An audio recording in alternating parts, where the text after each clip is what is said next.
Queridos, vamos entender um pouco sobre pecado, sofisma e engano? Estamos lendo juntos o livro Eu Sou Possível nas Impossibilidades, de Marcelo Rocha. Oi, meu nome é Kelly e eu sou muito feliz por ter você aqui no meu canal. Atenção! Os versículos bíblicos que são mencionados durante todo o texto no livro não serão lidos por mim aqui no áudio, mas vou colocar na tela para que você possa vê-los. E caso você tenha interesse, e eu altamente recomendo, pare e leia as passagens diretamente da sua Bíblia. Você pode até marcá-las na sua Bíblia. O capítulo de hoje é intitulado Mentira é dardo inflamado. Capítulo 3. Minha fé básica mostra que na nova aliança de Deus com a humanidade existe apenas um pecado imperdoável declarado pelo próprio Jesus: rejeição a Cristo e sua obra através do Espírito Santo. Portanto, blasfêmia contra o Espírito Santo, não há perdão. Todos os outros pecados foram abolidos pela cruz no Calvário, com o perdão de Deus, restando apenas a consciência do pecado, que está em nossas mentes. E assim nos sentimos em condenação por ações conscientemente erradas. Nesse capítulo trataremos sobre pecado, sofisma e engano. Por isso dou o título Mentira é dardo inflamado. O que a mente cria é ilusão, porque é irreal, ainda sem substância, diferentemente da fé, que é fundamentada. A realidade está no espírito, o verdadeiro ambiente da vida, porque é o espírito que vivifica. Assim, a mente forma mentiras, porque é carnal. Mentir é uma ação da mente, iludir e enganar.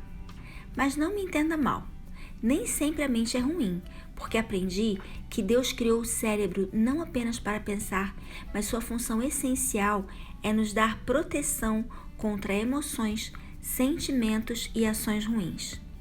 Ainda que o cérebro não possa evitar que tenhamos consequências desastrosas em nossas vidas, ele é maleável e age em nós através de traumas, temores, fobias, que nos fazem evitar ou reagir a situações semelhantes a que já passamos e nos fizeram mal.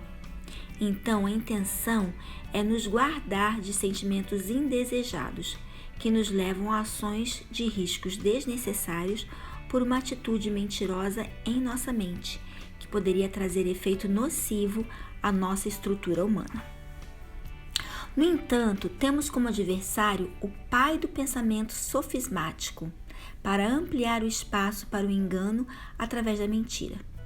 Mas esse adversário só pode nos atingir com nossa permissão, através da atuação em nosso entendimento, com o intuito de atiçar sentimentos escusos e maliciosos sobre situações mal resolvidas em nosso inconsciente. A intenção é nos fazer agir de maneira errada, quando estamos desprevenidos ou distraídos, alimentando pensamentos negativos. Nesse momento, nosso inimigo nos mantém na ilusão de justiça, com a sensação de direito a represálias, ou seja, vingança. Com essa atitude, caímos no pecado da autocondenação, atraídos por um sentimento de descrédito, e anulamos a obra de Jesus, ao rejeitar o amor de Deus, que é pela graça e não pelas obras. Perdemos a compreensão de graça como amor incondicional, um favor imerecido. Claro que esse pensamento condenatório é enganoso, porque nenhuma condenação há para os que vivem de acordo com o Espírito e andam em comunhão com Cristo. Não são nossas falhas que nos condenam, mas pensamentos errados. Em nossa consciência, somos enganados por dardos lançados com a falsa sensação de justiça, voltada para a lei, já cumprida em Cristo. E aceitamos a acusação por estarmos fora de linha com os pensamentos de Deus. Com isso, envergonhados, rejeitamos o perdão na graça de Deus. O Senhor nos diz: minha é a vingança, eu retribuirei. O inimigo lança seus dardos inflamados em nossas mentes, formando mente-ira de acusação, que alimenta uma culpa inexistente em nosso inconsciente, para nos apegarmos a uma sentença já cumprida por Jesus e para não crermos em quem somos no Pai. Esse adversário de nossa alma usa de sofismas para nos induzir a desvalorizar as promessas de Deus. Sua intenção é a de não aceitarmos nossa identidade em Cristo. Isso faz mal, porque deixamos a alma ser enganada por princípios distorcidos jogados ao mundo e somos apanhados na armadilha de uma pretensa inteligência, causada pela ideia de lógica intelectual humana, ao perdermos a segurança nas promessas de Deus para nós. Para nos poupar, o cérebro aceita tais distorções pelo reconhecimento de ações que, em nosso íntimo, sabemos serem danosas. Nos faz ignorar nossa condição de filhos, levando-nos à consciência do pecado. É a vista se impondo sobre a fé.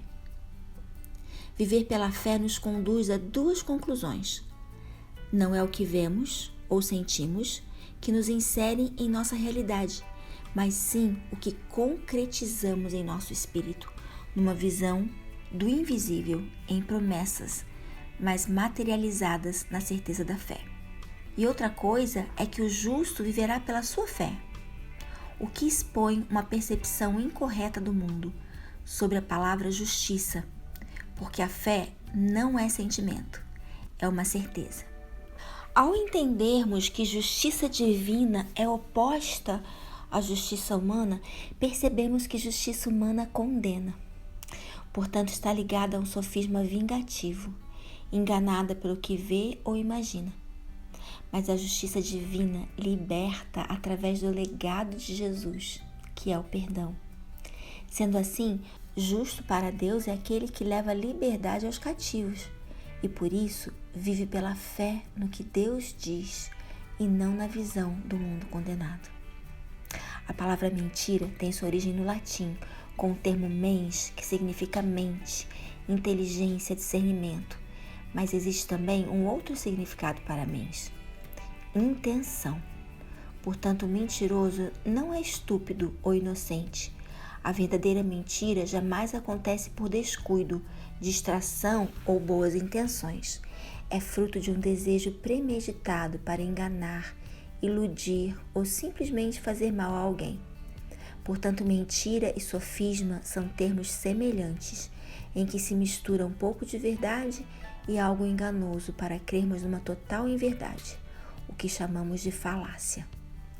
É com este ângulo que Jesus nos ensina que a lei, como letra, nos mata por proporcionar interpretações enganosas de acordo com a conveniência. Mas o Espírito nos vivifica porque está apoiado em verdades, e isso nos induz à renovação do nosso entendimento, já que a letra usa intelecto, mas o Espírito é a essência. Jesus nos diz que se ofendermos ou pensarmos mal de alguém, já o matamos em nossos corações. Portanto, a intenção nos condena, mesmo não pondo em ação o pensamento. Assim são todas as imaginações que temos em relação a outros.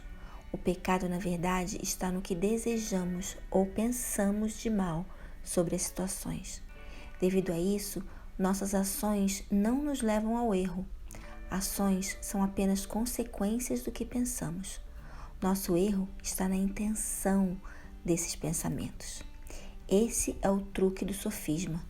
Nos engana com meias verdades até concretizarmos um ato falho e em nossa consciência nos deixamos enganar como realidade.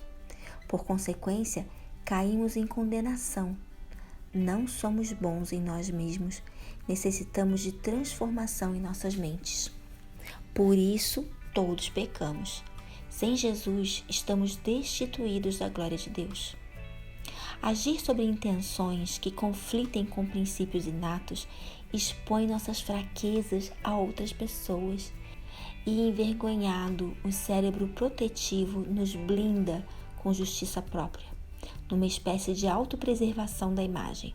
Portanto, Sentir condenação é um artifício da mente para esconder um erro desenvolvido em nosso íntimo, evitando a condenação alheia num sentimento vitimista. É manipulação, é obra da carne. Então, não é Deus que nos condena ou castiga. Essa inverdade está em nossa própria consciência, pela acusação de nosso inimigo. Por isso precisamos de metanoia, que entendemos como arrependimento. É necessária uma mudança de direção em nossos pensamentos. Jesus cumpriu a lei, não para eliminar a lei. Contrariamente a essa ideia, ele ampliou seus efeitos para expor o pecado inserido em nós com a confusão de ideias apresentadas pelo mundo sobre nosso agir individualista e assim ter condições de vir em nossa defesa. O cumprimento da lei por Jesus serve para resistirmos às tentações e firmarmos nossas convicções. Para Deus não há o sem querer. Há o premeditado por uma mentalidade distorcida e subjugada às deformidades do pensamento mundano. Por isso, precisamos efetivar o que a Bíblia diz sobre transformação em nossa maneira de pensar.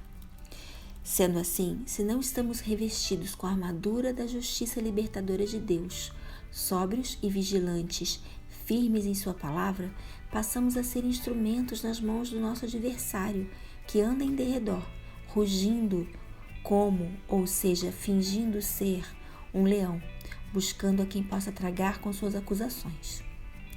Nesse caso, nos tornamos nosso pior inimigo, porque conhecemos nossos pensamentos e imaginações e deixamos que eles nos dominem, voltando ao estado de prisioneiros do engano, renunciando à liberdade em Cristo. Mesmo que a palavra de Deus me diga que todas as coisas me são lícitas, também diz que nem todas convêm, ou edificam, ou me dominam. Portanto, pela graça do Pai, tenho o direito a fazer tudo o que eu queira. Porém, pela justiça de Deus, representada no amor de Cristo que me constrange, me abstenho de fazer o que quero para não me tornar prisioneiro de meus próprios desejos. Nem tudo convém, por isso não me deixo dominar por minhas vontades, quando elas não edificam. Ainda é minha escolha, livre-arbítrio. Para isso, apenas no fortalecimento de nosso homem interior, espírito e coração, com a palavra de Deus espelhada em Cristo, podemos dominar nossa mente e controlar esse homem exterior, acovardado com as influências de um mundo doente e trazer nossas intenções cativas às promessas e pensamentos de Deus. Não podemos sucumbir às artimanhas do inimigo e deixar que ele nos engane. Só o conhecimento através de um relacionamento próximo e íntimo com Deus pode nos proteger dessas circunstâncias, criando em nós asserção, afirmação categórica do que Deus diz a nosso respeito. Isto requer fé. Em oração, entrego os meus pensamentos a Jesus, que me redime, sendo meu redentor diante de Deus, para que minha mente se transforme até o entendimento perfeito da graça, que me restitui a vida em reconciliação com o Pai. Amados, para terminar esse vídeo, eu cito o livro Não Podemos Sucumbir às Artimanhas do Inimigo e deixar que ele nos engane. Só o conhecimento, através de um relacionamento próximo e íntimo com Deus, pode nos proteger dessas circunstâncias, de engano, criando em nós asserção, afirmação categórica do que Deus diz a nosso respeito. Isso requer fé. Encontro vocês aqui para a leitura do capítulo 3. Um beijinho no seu coração. Tchau!